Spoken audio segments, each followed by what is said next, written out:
Hello, everybody, and welcome back to the Jersey Shore podcast. That's SURE because we are always sure. I'm your host, Damon Galdo, brought to you by the Great America's Pulse Network.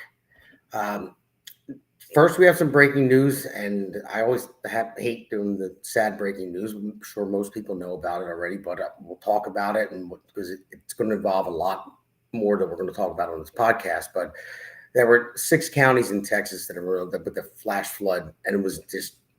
I'll be honest with you, I've never heard of something like this that quick, that fast. And after looking into it, I know it has happened before. But just to start, I want to pull up this chart here to show you how fast this flood rose and how much raindrop. It was over like 1 trillion gallons in this area, so fast. I mean, basically, it was somewhere around like midnight to 4 a.m. I'll play a clip after this, but if you look at the chart, you'll see how high it spiked and how fast it came in. It was 36 feet in like 3 hours, but maybe it was but 20 some feet in like 45 minutes. So it was. I don't even know how you prepare for that, but we'll talk about it and try to figure it out. But it's a very sad story, and I'll take you to this clip right here just to show you the rapid water coming through in this little river. Watch it there. You'll see the cars moving and time.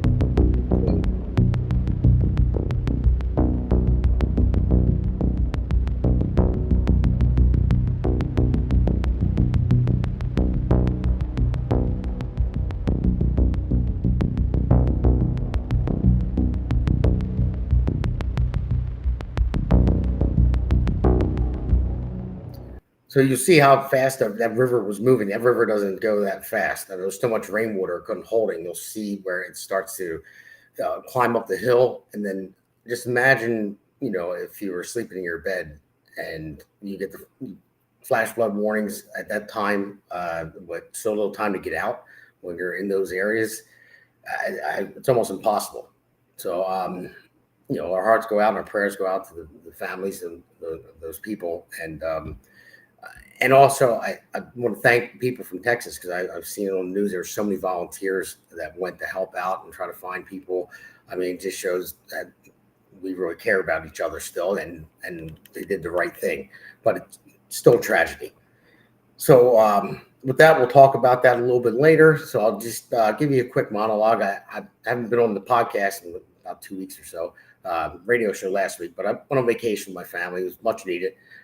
Spending time with the family is great. And it's been a while. It was overdue with my work and stuff like that, and all of this. We needed a break. We went down to South Carolina, Myrtle Beach. We had a great time, and as soon as we get there, it was funny. My son sees the restaurant, says Damon's. It was Damon's Grill. I said, Dad, that's our name. So we went there, took a picture outside. It was great. But either way, we had a really good time. So that's as far as we can go with the monologue because there's plenty of stuff to talk about tonight. But we do have a special guest before we go into our first segment. His name is Jack Brangan. Jack Brangan is running for LD6 for Assembly in Camden County. Assembly, Camden County, LD6. And that's in New Jersey. So, and if you don't know Jack, you probably saw him once before. He calls into the radio show. My co-host of the radio show, Peter Sykes, is his running mate. And so welcome, Jack. Yeah. Hi, Damon. How are you tonight? Good. So, Good to Jack, be here. we're going to go into our first segment. I named it Rawhide because that was Reagan's, whatever you call it, call sign for the Secret Service. And every president has that. So his was Rawhide for obvious reasons. I don't know what Joe Biden's was. Maybe it was depends. So, I get Alexa. Hello, Alexa. How you doing? So, but yeah. So basically, I call it that because Reagan was one of my favorite presidents. Even though I was just born when he was president, but I watched and I did all the research, all the things he accomplished. I thought it was great. And Trump reminds me of Reagan, and Trump says Reagan things. He's a peace through strength, and I think he took pages out of Reagan's book, and that's how he's handling it. So, and I used to be a Democrat, and Reagan for most of his life used to be a Democrat. So I want to play this first clip, and then we'll get into all the stuff we want to talk about. Okay. It's going to come up. You got the clip ready with Reagan. Scary how accurate Reagan's words were. 40 years later, it's the same playbook. You ever notice how every time a Republican takes office, the Democrats start acting like it's the end of the world? I mean, the minute we cut taxes or trim the budget, they start screaming that the sky is falling. Now, don't get me wrong, I admire their consistency. If the stock market surges, they say it's just helping the rich. And if it crashes, they say, yep, that's what happens under Republican leadership. And don't even get me started on foreign policy. A Republican president could be shaking hands with world leaders and signing peace deals, and they'd say, it must be appeasement. But the minute there's tension overseas, they rush to the nearest camera like it's Black Friday saying, see, we told you the world would catch fire if he was in charge. Now, I've always said, it's fine to disagree on policy. That's democracy. But if your best shot at winning is hoping the American people lose, well, maybe you're in the wrong country. That's amazing. Nothing has changed in 40 years.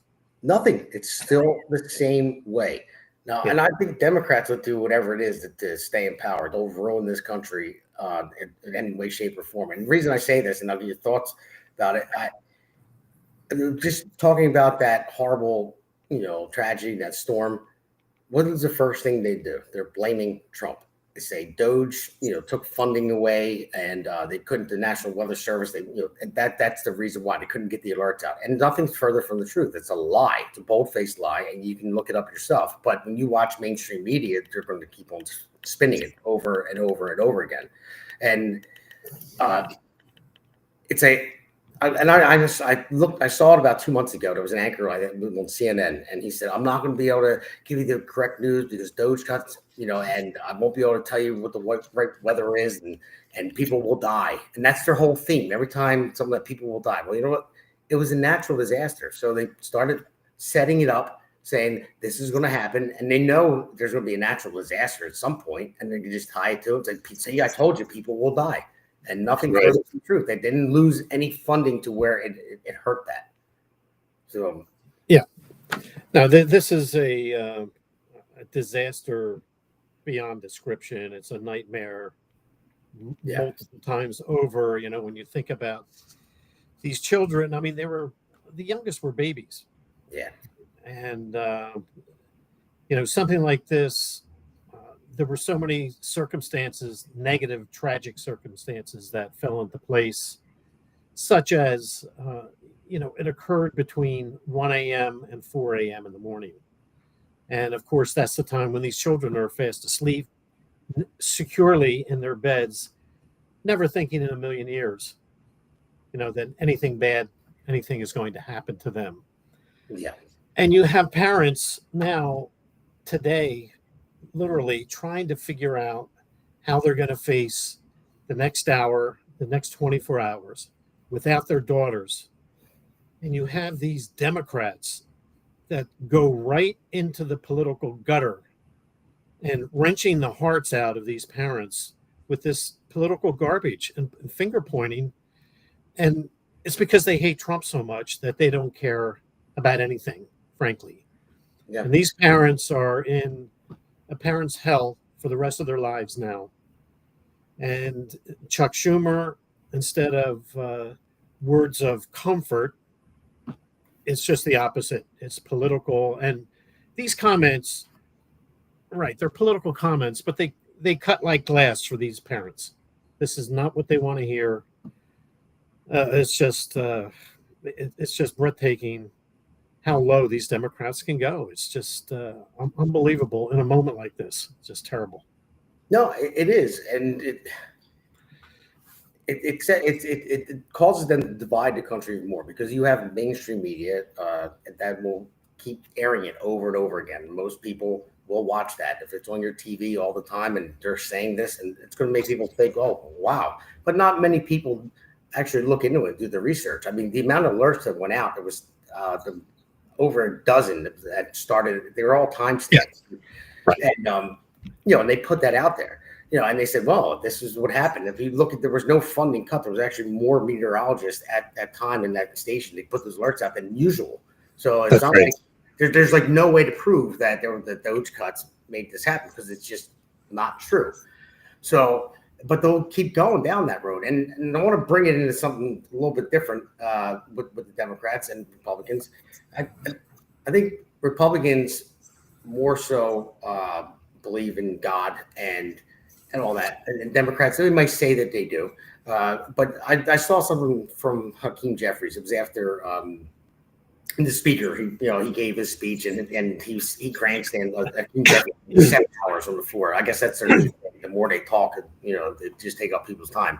But he's saying, what he said, it wasn't gospel. The gospel is I forgive exactly what he said, but he was talking about how he believes in God. I'm like, and in my mind, I'm thinking, oh, really? But you're in for transing the kids, and you're in for as many abortions as possible. So where does God come into your life if that's what you're for? You just want to be elected. You want to grandstand, and you want to stand on the backs of those dead children, and use that to get yourself elected. And it's disgusting. It really is. It is. I mean, even their platforms for abortion in New Jersey, of course, I don't know, you may know, Damon, our abortion laws allow abortion up to the moment of delivery. This puts us in company with some of the worst countries, most barbaric countries in the world. Our state of New Jersey probably is more brutal than North Korea in terms of abortion laws. And it's, all of this is not only to the last moment. There's no reason whatsoever needed to be given. And I don't even think you need a doctor. I think this could be done, with another medical professional that doesn't even need a doctor. And not only that, New Jersey does not, they don't count the number of abortions that take place in the state. So nobody really knows. One of the biggest things, if I get elected, and hopefully, when we do have a Republican governor, Jack Ciattarelli, and we do have a Republican assembly, the most important thing that can be done, just like Trump did, is transparency and shining a light on all these dark areas of the New Jersey government. What's going on financially? Where's the money going? How many abortions are there taking place? How many illegal aliens are in the state? And where are they? How many planes touch down on Jersey soil from Mexico City, from China? And what I want to know, one of the things that I will do after the election, if and when I get elected, I want to put a department together to find the children that landed here in New Jersey, because we know that these kids come into the country with only a phone number or a fictitious names. Biden stopped all of the biometric and genetic pairing. So we know these kids are handed over to gang members, to sex traffickers, to labor traffickers. We potentially could have handed the kids over into a life of hell. I think it's our responsibility that we took them into our borders, that we do a wellness check on these kids, whether they're in Jersey or outside of Jersey. We find out where these kids are. It's our responsibility.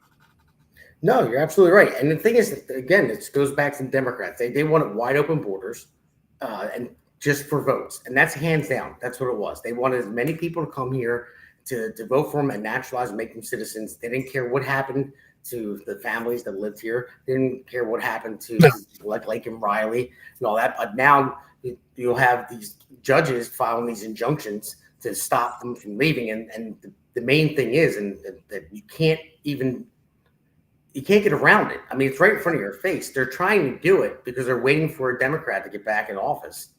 And they're trying to hold it up as long as they possibly can and make them citizens so they can vote. And we'll get into that in the state of New Jersey too, because I saw your post earlier about licenses and stuff like that. Right. But it's just on a moral level. Like I always tell people, you don't have to believe in God, but it's if there's a reason why it was created that way. I mean, if you live by those standards, then it makes you a better community, and you're not But if you sell out like that, you don't care, then you're just going to do whatever you want. So it was just a structure in place, and that's how this country got the way the Western civilization completely. It's by living by those Judeo-Christian values, and whether you believe them or not, it works. It's just like say that. And I'm not Bible thumping here. I'm just saying that, like the Ten Commandments, like thou shalt not covet your neighbor's wife. It means that don't try to take shit that ain't yours. But when somebody does, you have to defend it. Because there's always going to be evil out there, bad people that want to take from you. But no matter how hard you work, and you build something, you're not just going to let somebody come and take it from you. So you have to defend it, and that's what a border is, and that's what a sovereign nation is. You have to defend the nation. And everyone says that Trump is a king, and who decides this, that, and the other. Well, we have to have a nation. We have a president. So it's not. Would you rather just have one person decide that everything's right and let everyone move from border to border? I mean, history shows that immigration, well, it can be good, but also if it happens too fast and at the wrong time economically, can destroy a country. Yeah. So, yeah, Trump as king. I mean, I have some thoughts about that. I mean, in New Jersey, 2008. Now, this is the Democratic Party that calls him a king and a tyrant.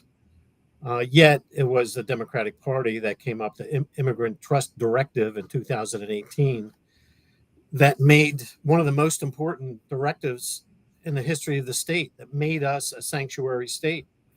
yeah. Now, notice it was a directive.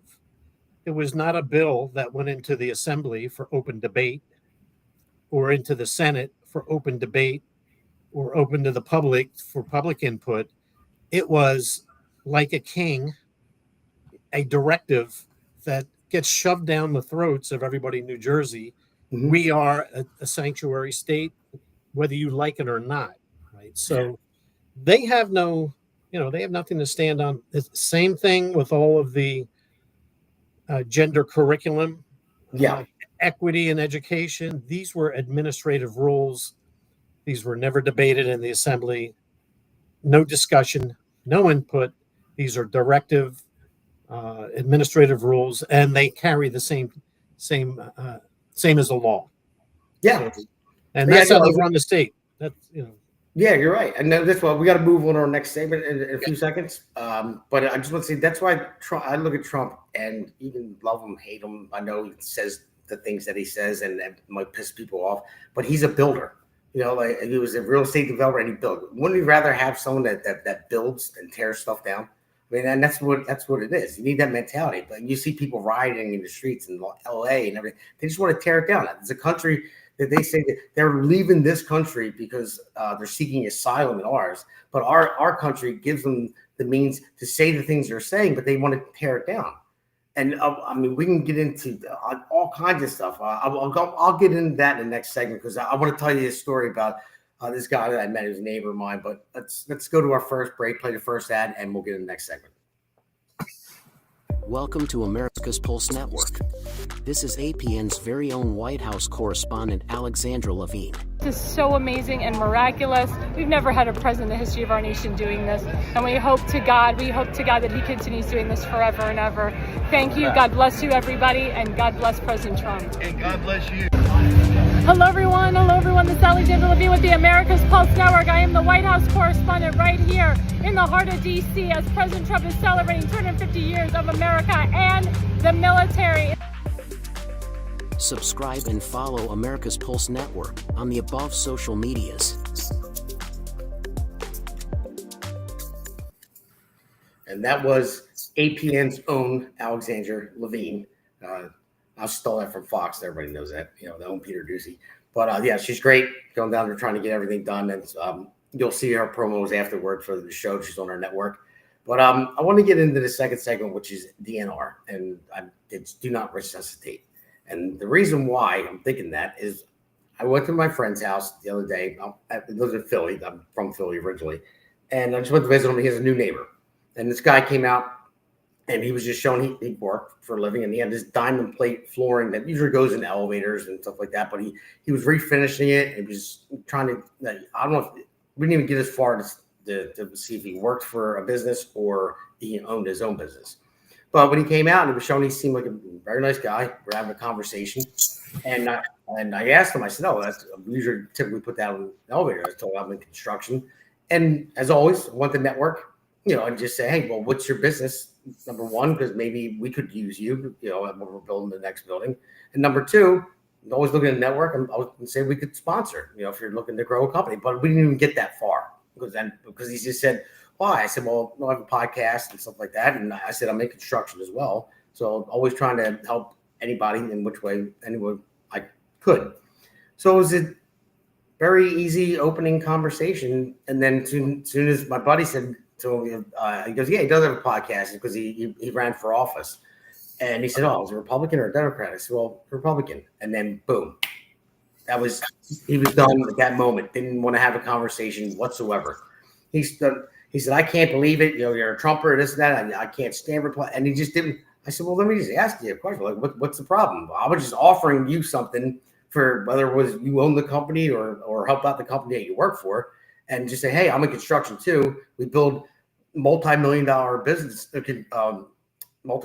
buildings, and maybe we would look into like hiring your company for products, and then maybe we could advertise too. The whole part of the conversation was positive. And as soon as he heard Republican, he lost his shit. TDS just went through his damn brain, and he couldn't have a conversation.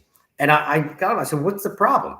And he went into immigration that we just talked about. And he said, oh, they're not getting due process and this and that. And I tried to explain some things to him about the Constitution and how it's immigration law, and they go from an immigration judge and all that. And he said, no, it's just the same. And he was. Then he just rattled right off about billionaires, this, that, and the other, and how our healthcare should be universal and paid for by all.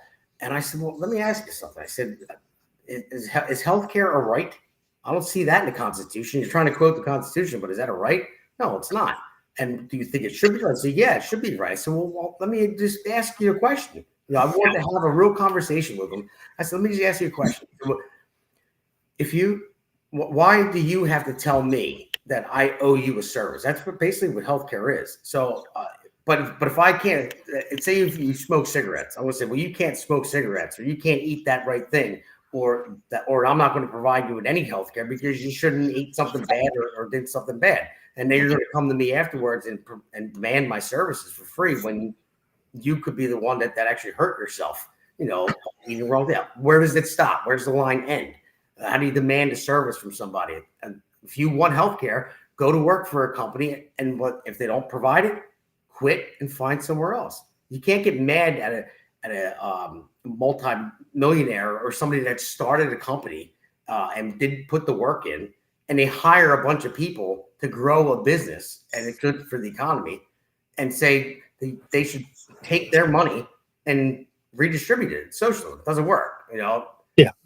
And he just shut down immediately, and he started getting very frustrated, and he started cursing. I'm like, buddy, I said, I'm only asking you questions because if I'm wrong, I want you to tell me. I said, if you can look it up, like everything I gave him, I said, if you can look it up, I said, I'm telling you, you're wrong here, and you have the phone in your hand. I said, look it up and tell me I'm wrong. Prove it to me. And he just didn't want to, because that's how they are.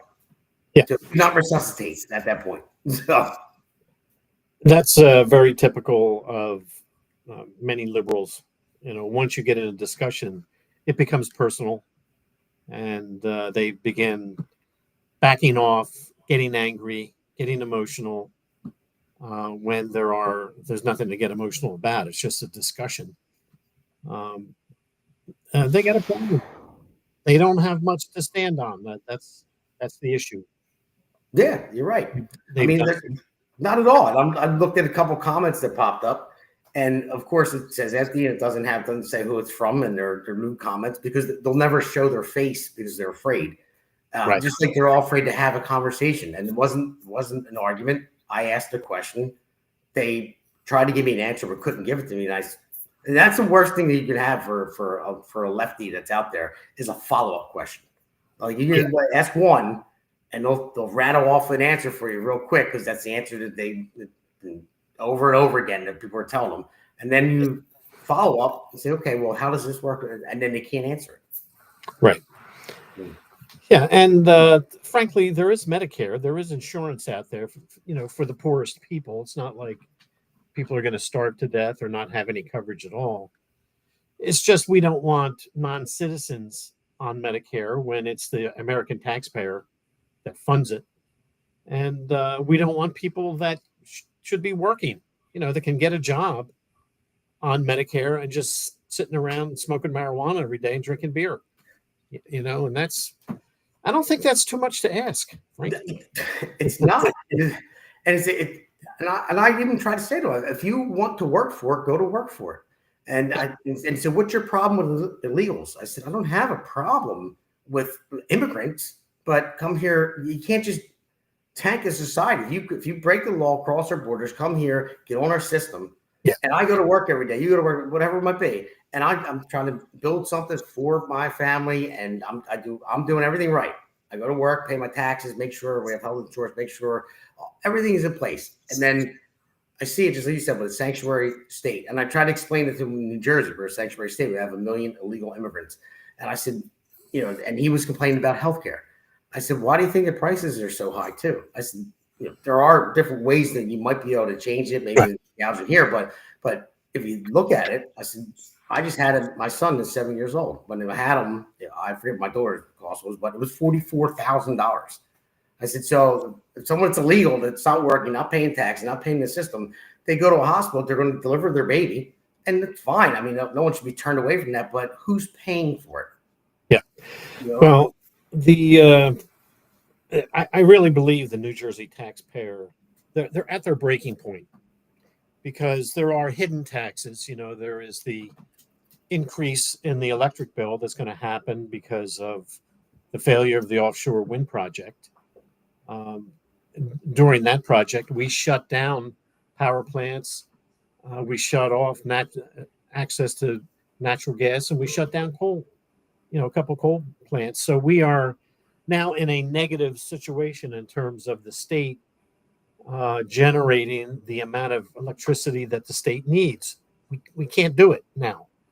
We're short. So what that does, it forces the state to go out onto the national auction and buy power on an open market, this electric auction, which is more expensive than if we had generated ourselves.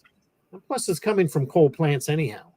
So we're not doing anything for the environment. But because we're paying more, we shut down our own natural gas. Because we go to the open market, we're paying more. Well, it's passed on, to the consumer, and we're all going to pay more for our electric. I really think people are getting to the point where they are making fundamental life decisions, whether I feed my kids or do I pay my electric bill? Do I buy my medicine or do I pay my electric bill? Because things just get piled, layered and layered and layered on top. Property taxes going up. I mean, everybody knows we have the highest personal tax in the country. Yeah. If you're paying $8,000 in your property taxes, if you go somewhere else, they're paying $4,000. So something's got to give here in New Jersey, because and what's going to give is the election in November. It's going to go red. Well, we'll talk about that one in the next segment. Jersey tomatoes. That's what that one's for. So, but something does have to give. But at what point you do not resuscitate? And that's what I mean by look at Zoran Madani in New York. Now that guy right there he hates America, and he won the primary, and he has a very, very, very good shot of being the mayor of New York City, which is the most powerful and glamorous and a city that almost controlled the world pretty much. And then this guy has a chance of running it. And he openly says that he doesn't believe in America. He's not from America. He became a citizen about 6 years ago.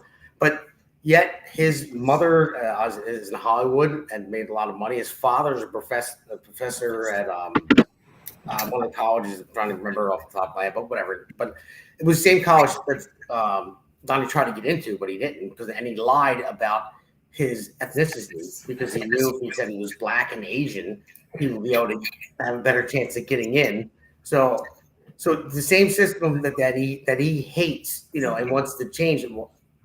But his family became very wealthy by using it, and his father openly speaks about the atrocities that even his father gave a speech one time about Abraham Lincoln and saying what he did to the Indians. And it's if you want to live in this country and you think it's the best opportunity for you to be wealthy and live a great life, and then you want to turn around and say how bad it is, I mean, it doesn't make any sense other than the fact you're here to destroy it. There's no reason for that. Like you got all the perks from it, and now you're just destroy the history of it and go after someone like Abraham Lincoln. Now, Abraham Lincoln, I'm sure, had some flaws, but what he accomplished is where we're at today. That's what you have because of accomplishments from people like him. And you want to tear him down and say that? There's only one reason why, because you want to bury the United States. Yeah, I think there's more threats internally. Well, there's threats externally and internally, but they're equally as dangerous with the internal threats, whether it's this guy in New York, the Antifa, BLM. These are all outward enemies, really, of the country, of democracy, and all of our institutions. And then you have the activists that have taken over our schools and our institutions, are, sort of the insidious, passive aggressive nature of this. And we've got a big problem in New Jersey because we're teaching gender ideology, which I'm okay with people when they're over 18, they can live any life that they want. But I have a big problem when it comes to curriculum and policy in the school system. And I know this is another segment for another evening, but we start in kindergarten. So 12 years of gender ideology, no one can predict anywhere the end result of what that's going to do to a child. And I think it's very dangerous. There has been no civilization in the history of mankind that have ever taught their children that, or taught their little boys that they can be little girls and girls could be boys. No civilization has ever done that. It defies all societies, all religions throughout human history until you get to New Jersey and Bill Murphy. Oh, yeah. Somehow he knows better. Yeah, I know, but it's just unbelievable. If people just thought about it on a rational level and just look at how socialism, Marxism, it doesn't work. Marxism believes there is no God, and socialism believes everyone this redistribution of wealth and government will take care of you. It has never worked. But people that have never experienced it, I've never experienced it, other than the fact that we are kind of like a half socialist country with the government dispersing money already without our say. So we're like kind of halfway there. That's why we got to stop that. But if you never work for anything, you expect it, then you're not going to know until it really smacks you in the face and it's going to collapse. That's why I'm at the point with it, not resuscitate at this point. So people like that, I don't think you can change. I don't know if you can. You could. I tried to. I mean, I didn't try to change them. I just wanted to hear is a conversation, and maybe he could teach me something. Maybe I could teach him something. But they're just completely shut down because they were indoctrinated right from the beginning. Yeah, somebody described the Democratic Party as just a group of people that just hate Trump. That's for sure. That's all they are. They have nothing else. It's just that's all they have. A bunch of Trump haters, and they've never had anything. Even with the Reagan clip, it's just hilarious that they're acting the same way they did in 1988. It's the same thing. And he called it out 40 years ago, and it's the same thing today. And listen, it's not all Democrats and not all Republicans are perfect. I'm just going by the party line and what basically we stand for, and that's what it is. And if you stick to that, it's a better way to go because it's going to crash and burn. I mean, throw them and die. gets elected, it's going to be one of the greatest cities ever that are going to fall. I mean, there's no way. It's not sustainable. And no one's going to know until it actually happens. It's common sense. That's all. Yeah, I mean, I don't know. I mean, if you look through history, the Democratic Party has been responsible for some of the worst cultural, legal decisions ever made in the country. I mean, if you go back even to 1800, it was the Democratic Party that built the economy of slavery in the South. These were all Southern Democrats. They became the party of the Confederacy, from 1860 to 1865, fighting not on behalf of African Americans, but fighting to keep them slaves. They were Southern Democrats. And after the Civil War, the Union Army came down into the South to keep order, basically against the Democratic Party. And at some point later in late 1800s, the Union Army had to go back, had to retreat, and the Democratic Party took over again. And that was the foundation for the red shirts, Jim Crow at the turn of the century from 1900, frankly, that went up into the 1960s. That was all Democrat. The Ku Klux Klan was Democrat. Yeah. After the war, the Civil War, there were actually, close to 100 black state assemblymen and congressmen in the South. And as soon as the Democrats took over, they were all kicked out. And this was all the Democratic Party. If people are looking for reparations, I say go to the Democrats, get your money. You just took the words out of my mouth. I was waiting to say that. If they want to push reparations, just tell the Democrats to pay you back. And guess how many Republicans we'd have then? Because they don't switch parties. I mean, the reparations, they are going back to the federal government, the very government that sacrificed to fight to free them. It was the federal government that sacrificed 360,000 Union soldiers to free their ancestors. And now they're coming back to the same government and saying, give me $10 trillion. Go to the Democrats. They have the money. They got the $10 trillion. So, Yeah, as much as that'd be good, I don't think it would ever happen. Because then they would all become Republicans and they would vote and they'll screw up the whole party. Right. Everything they touch is a disaster. We just have to make sure the country is moving forward. We have to make sure in November, New Jersey is not left behind. We got to get on board because the future will look bright for Jersey as long as there's Republicans running the government in Trenton.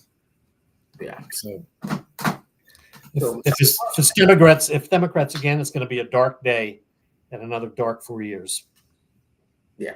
So, all right. Well, we're going to take another break. Go to our third segment. I know I had a clip I was going to play here, but we got into talking. I didn't bring it up, but it doesn't matter. We talked about it already. So let's take another quick break and go on to the next segment.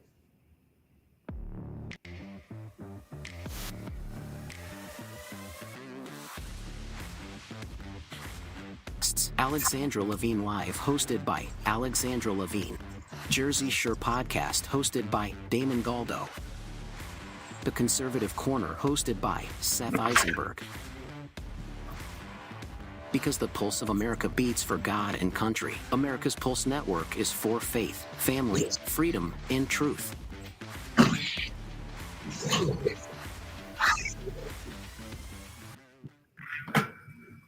All right, welcome back, everybody. This is the third segment. I'm calling it Jersey Tomatoes because Jersey is supposed to be famous for the tomatoes, and they're red, just like the Republican Party. And we're trying to flip New Jersey red. Jack is running for assembly, and we're trying to get Jack Ciattarelli, other Jack, as governor to flip this state red.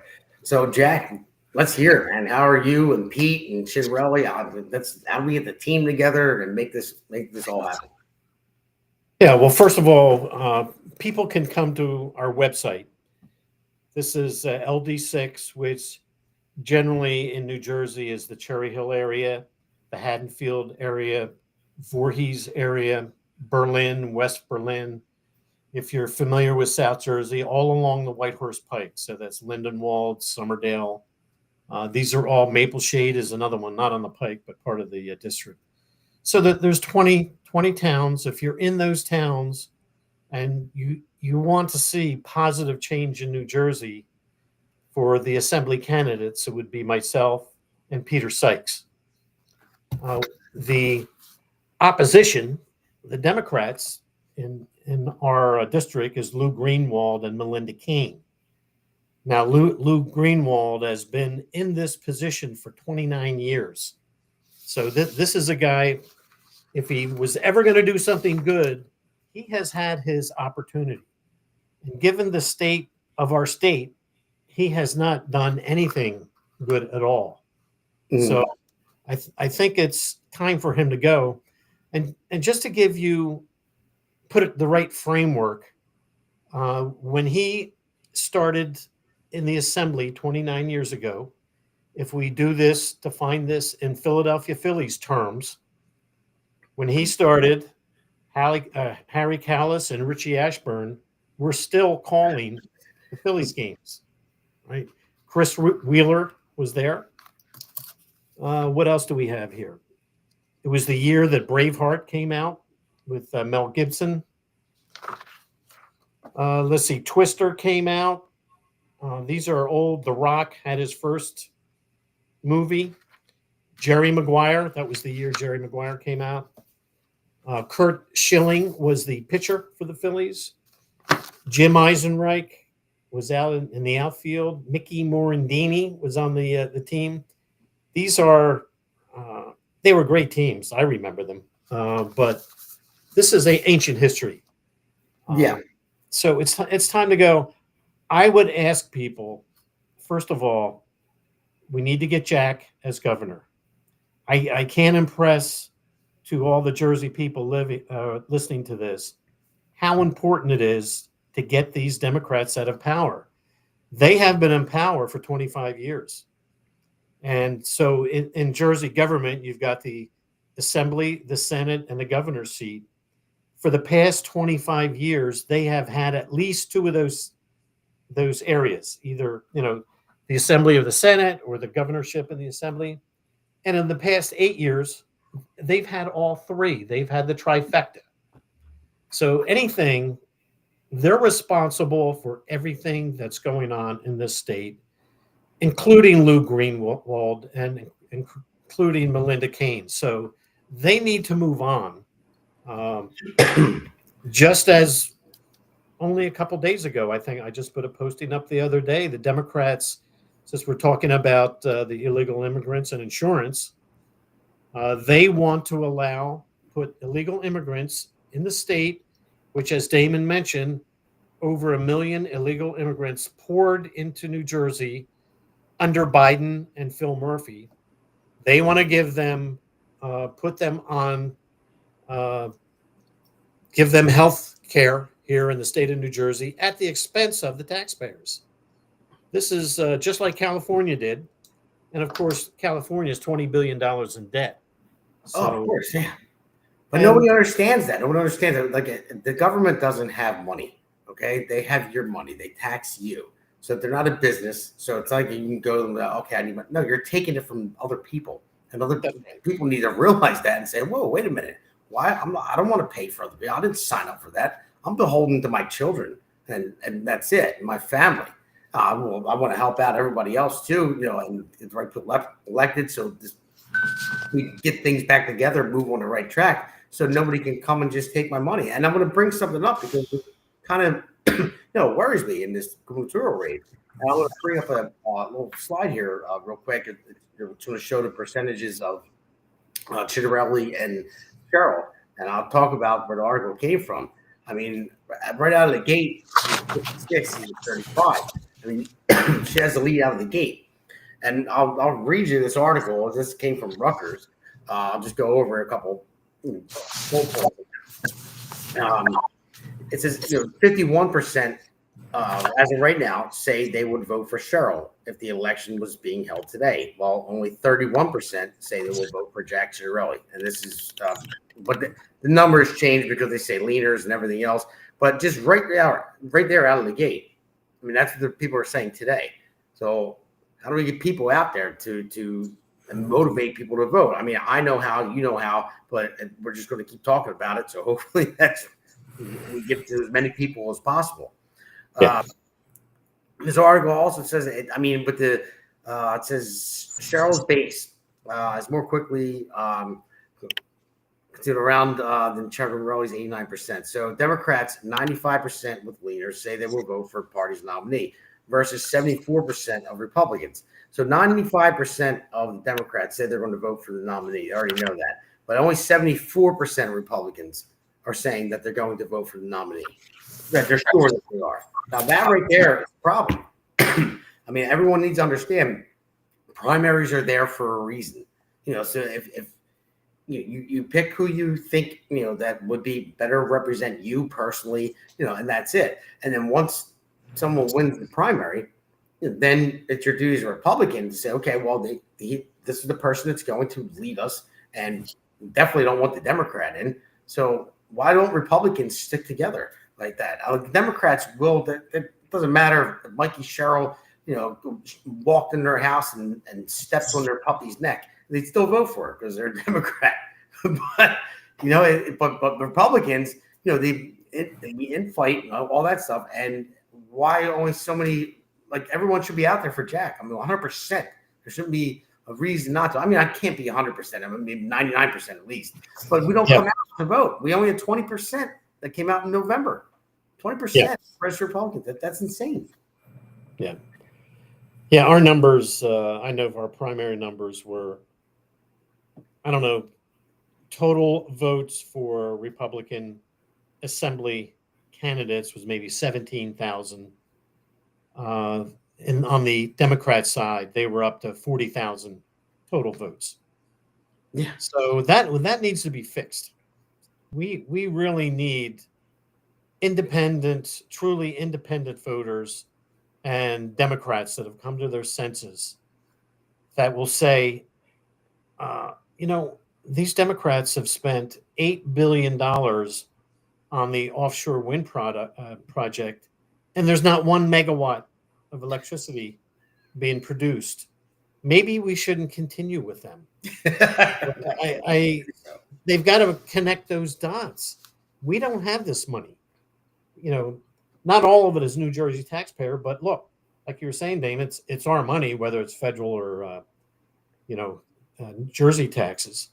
This $8 billion came out of all of our pockets, and we've got nothing to show for it. Zero, except 24 dead whales, that they've killed in the process. Yeah, and I hear it from a lot of people. So anybody that's listening right now, any viewers, comment on it. I hear people talk about it all the time, just what you're saying. And it's just trying to get the message out to everybody. So I want the viewers to comment and see what they have to say as well. Because if they talk to 5 people and those 5 people talk to 5 people, got them out to vote, then we can solve the problem. It's just, getting the mail-in ballots in, whatever it takes, and just getting people to care and give them the information. Because some people, they may align with our views and understand that this is the thing, but they don't realize how like dangerous it can be to keep going down this route. It's eventually going to collapse because word of mouth, it's people to people. That's probably the best way to do it. But you have to talk about it, and that's what we're trying to do: is get people to talk about it and understand how dangerous it could be if we have another 8 years of, say, Phil Murphy. If we have another 8 years, see, nobody's talked about the pension yet, the public employees' pension. That is the weak link in all of the financials in New Jersey. We put $7 billion into that because this pension is not sustaining itself. The pension only covers 32 cents of every dollar of obligation. So that means for every $100 that we owe, a pensioner, that pension only covers $32. We got to go to the taxpayer to backfill that, to pay that pensioner, that retiree. And I think we have to admit to the fact that understand that the pension provides a salary for the rest of a person's life. We can't afford to do that anymore. We have to switch over to a 401k or some sort of blend of pension 401k. We cannot afford, this state cannot afford to provide an income for public employees for the rest of their life. What we can do is match their funds. If they put a certain amount in, we'll match it, and then go ahead and invest it and make your money that way. That's how private industry does it. They got rid of pensions a long time ago because you can't afford to provide a living for a person till the day they die. It's impossible. You can't do it. So this is a disaster waiting to happen, and the state is legally obligated to honor the contract they have with their retirees. And they will bubble to the top before the schools, police, everything else that we need in the state comes second. The retirees will come first. We got to fix this. And there are ways to do it. Wisconsin did it. So anyway, don't get me on that one. Yeah, no, that's fine. That's fine. I want to hear it because I'm in the union myself. I'm in the carpenters union. Well, I'm not anti-union, but the big No, problem neither. here is the NJEA, which is another podcast. I'll do that another time. No, I'm anti them. I'm anti public taxpayer unions, teachers I unions. have plans for the NJEA once elected. They will know once and for all they work for us. We don't work for them. That's the problem right now. We're going to change that. No, I hope so. And we have a couple minutes left in this segment, so I just want to go on my quick rant here because I want to Okay. And last time we talked about the guy that I met, and he was a big lefty and just didn't want to hear anything. And he was talking about corporations, and when I was trying to tell him, like, well, if he brought up Elon Musk. Now I'm like, well, Elon Musk. Well, you can't go after somebody that came up with a better idea and worked harder than you and used the system that's already in place to get rich.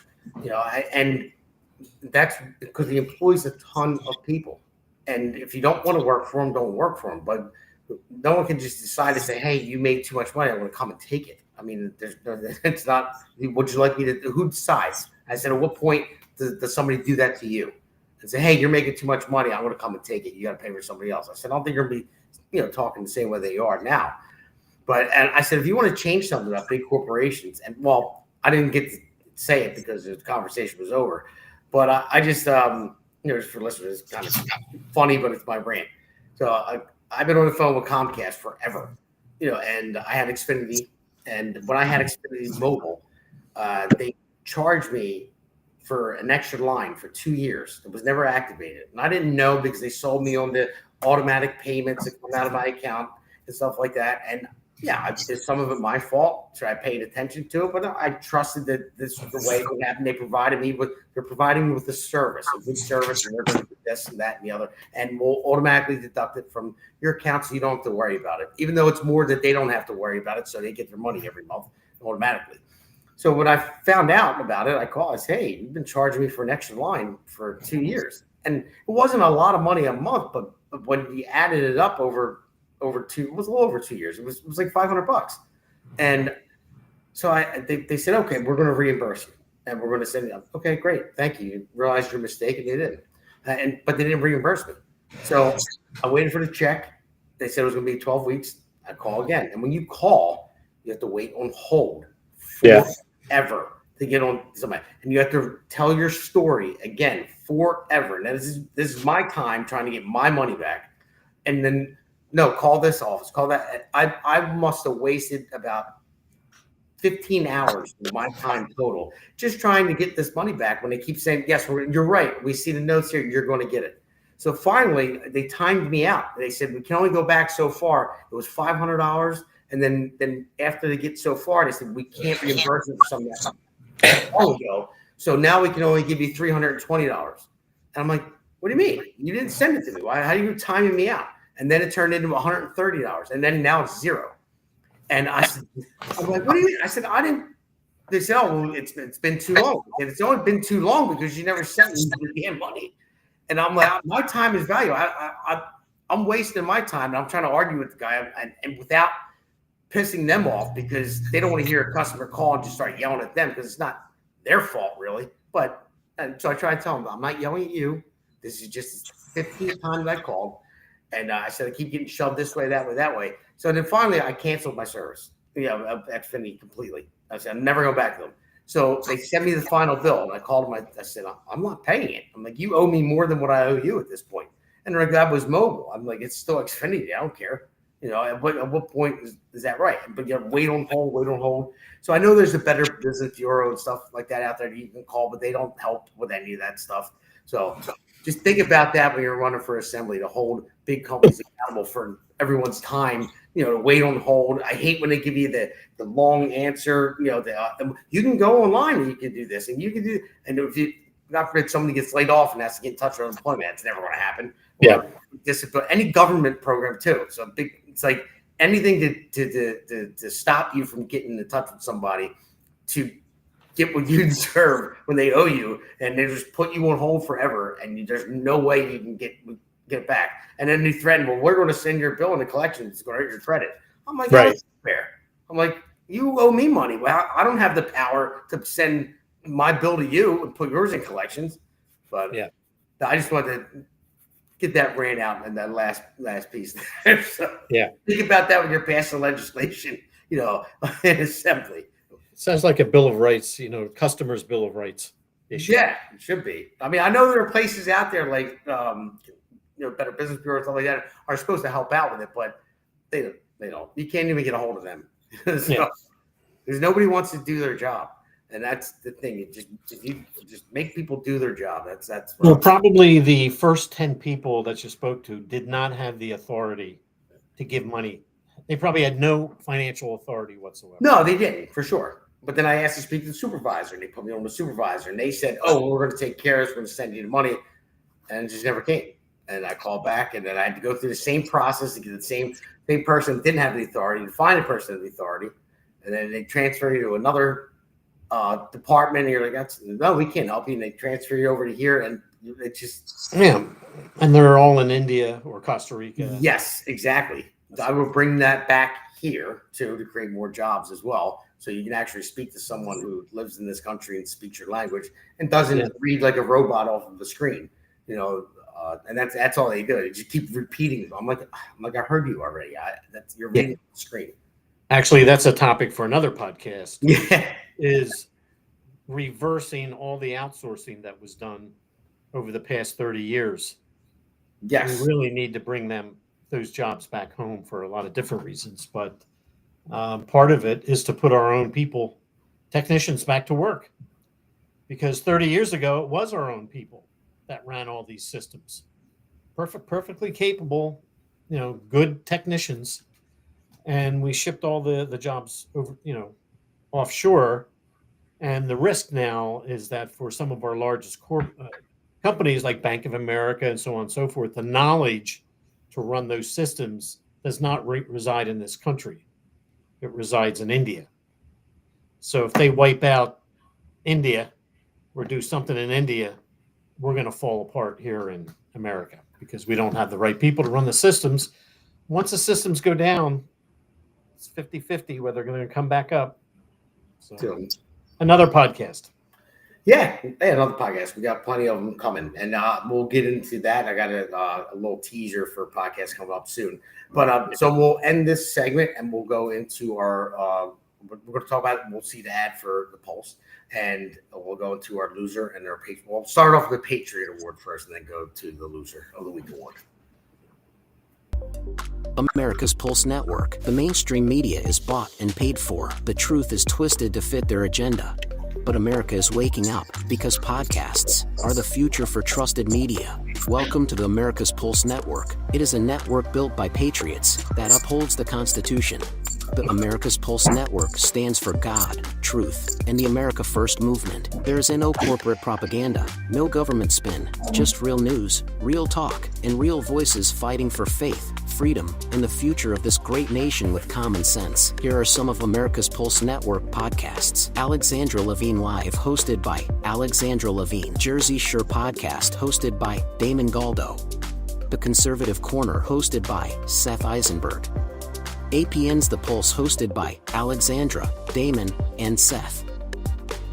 So tune into America's Pulse Network on the following social media platforms: X/Twitter, Rumble, Truth Social, Facebook, and YouTube. Join the revolution. Because the pulse of America beats for God and country. America's Pulse Network is for faith, family, freedom, and truth.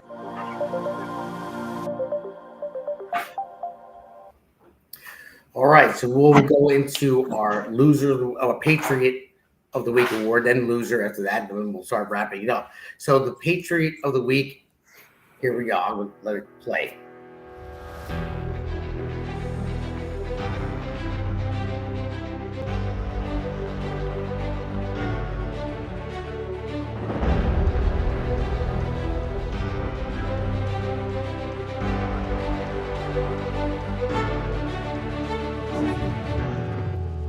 So I had to give it to my son, Damon Jr. I'm not being biased at all.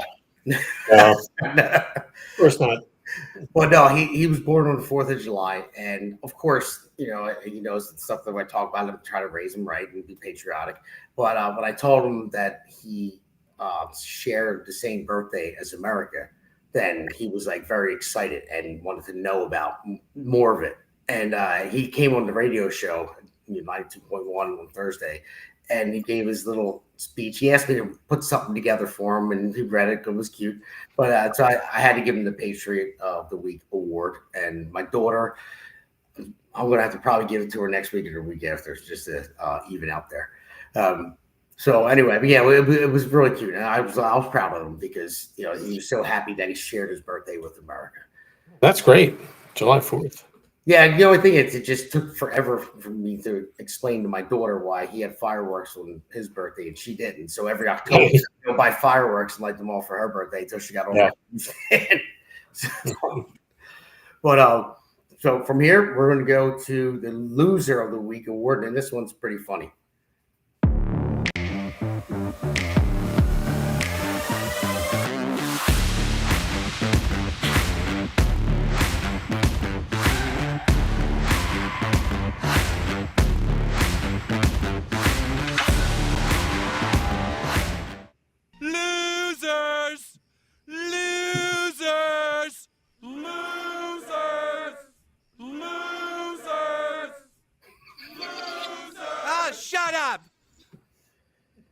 So I'll get to that one. I'll just play this clip and I'll explain why it says Mayfield and all that. I'll get to that. And just play this clip real fast. Million followers. Say I like 2. So basically, I'll just cut it down real short. That was a post from Scott Pressler. I'm sure everyone listening probably knows who Scott Pressler is. But that guy from Mayfield, that works for Mayfield, and I worked with him before. And I know Mayfield as a company, they're a subcontractor. But that guy, he has bad TDS, and he was on the blue route, and he saw Scott Pressler driving as a Trump sticker, and he decided to start mouthing off to him. And of all people, he picked Scott Pressler, and there's 2 million followers, and he just started cursing him out only because he had a Trump sticker.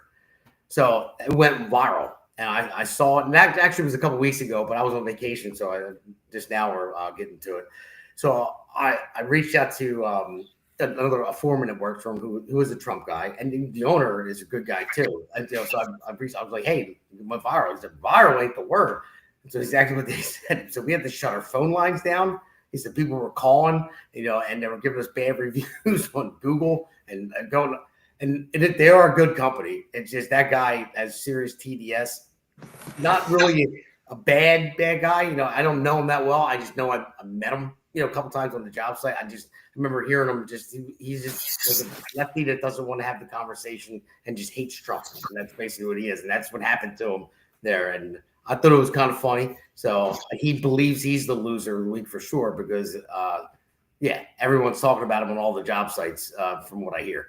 So I talked to Scott about it too, and he's like, "You know the guy?" I said, "Well, I know him. I've seen him on the job site before. I know who he is." And he was laughing. And we had fun with it. But yeah, loser of the week, that guy. And sorry, you're getting it one more time, buddy. You've been getting it from every angle, but don't scream at people driving on the road just because they have a Trump sticker. So that's what makes you loser of the week. So. Not a good habit.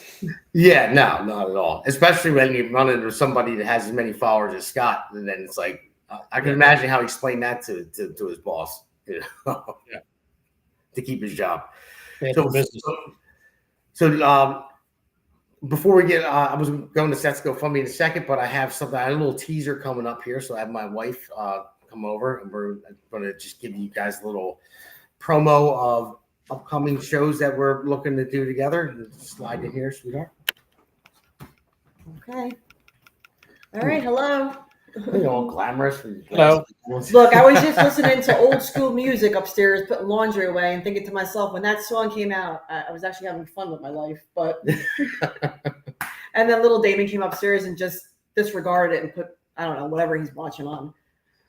So we wanted to have some fun on some of the episodes. So we gave a little teaser. She said to me, I like to joke. So on a lot of my podcasts and the radio show, I'll throw little digs at her and say, I'm nothing too bad, but just make fun of like different things that she might do. And she's like, "Wait a minute." She's like, "When am I going to come on and say that about you? All the dumb stuff that you do?"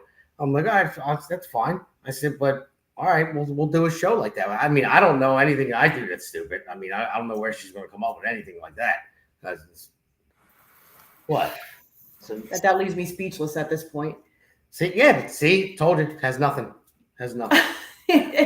Speechless because I can't believe you just said that. That's where we're coming in with the speechless part. And my thing with Damon is that when I start bringing up old stories of him, and he's like, "Oh, it wasn't that bad." I'm like, "Yeah, it was, because if I did that, it would be a totally different reaction." And you know that. Well, you should have started your own podcast. Oh, well. But no, that's just for all the listeners out there. Just look, stay tuned. We're going to do a show here and there together and talk about just marital stuff and have fun with it. Yeah. And because nothing is more important than family. And it's good to make fun of each other sometimes. And also get other couples' perspective. Like maybe what I think and what Damon thinks, somebody else could have another, they may think differently or whatever, and they can teach us something, or maybe we could teach them something. So.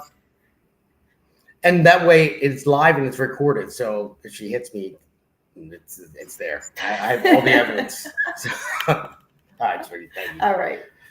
So, Jack, thank you for coming on very much. It was my pleasure. I appreciate it. You're always welcome. We want to get you and Pete and all the other people elected. Jackson really elected. We're going to need to turn New Jersey red. That's what we need to do. Let me just give the website for anyone in those towns that I mentioned, LD6, Legislative District number 6. If you go to votejackandpete.com, real simple, votejackandpete.com.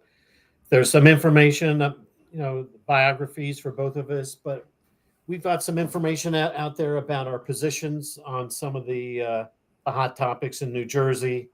There's a page on our ideas about Doge, and I'm working on a couple other bills as part of Moms for Liberty, which I'm also involved with, that maybe the next time I can get a couple minutes to talk about those bills, because it's I think they're going to be a big deal for add additional protections for children in the state of New Jersey in the area of fentanyl, protecting them more from fentanyl, and also blocking kids from going onto pornographic websites.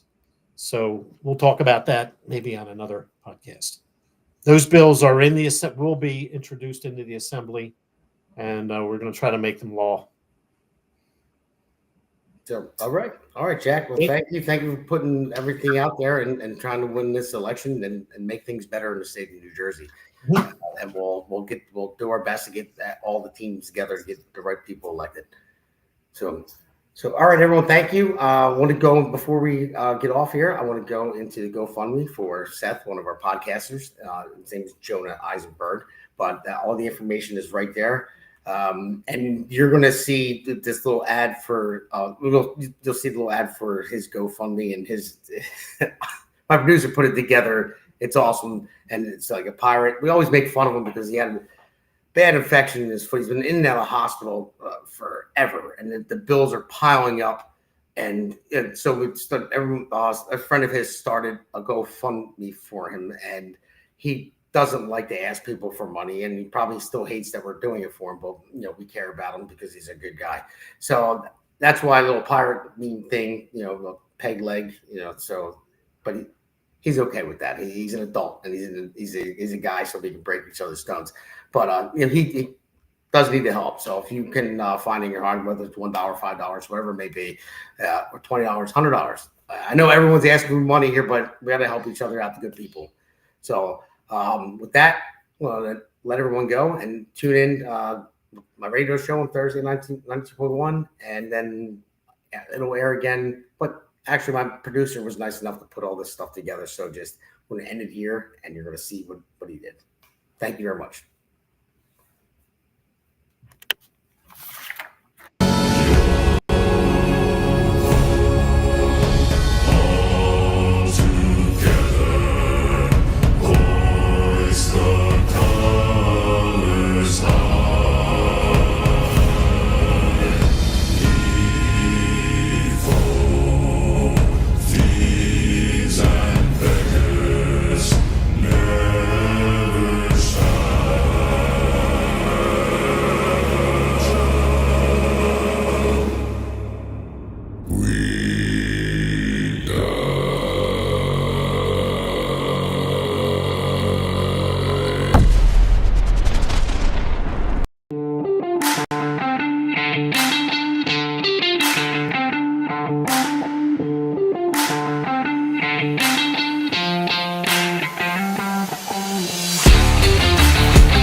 Righteous pride in this one big voice, it's our time.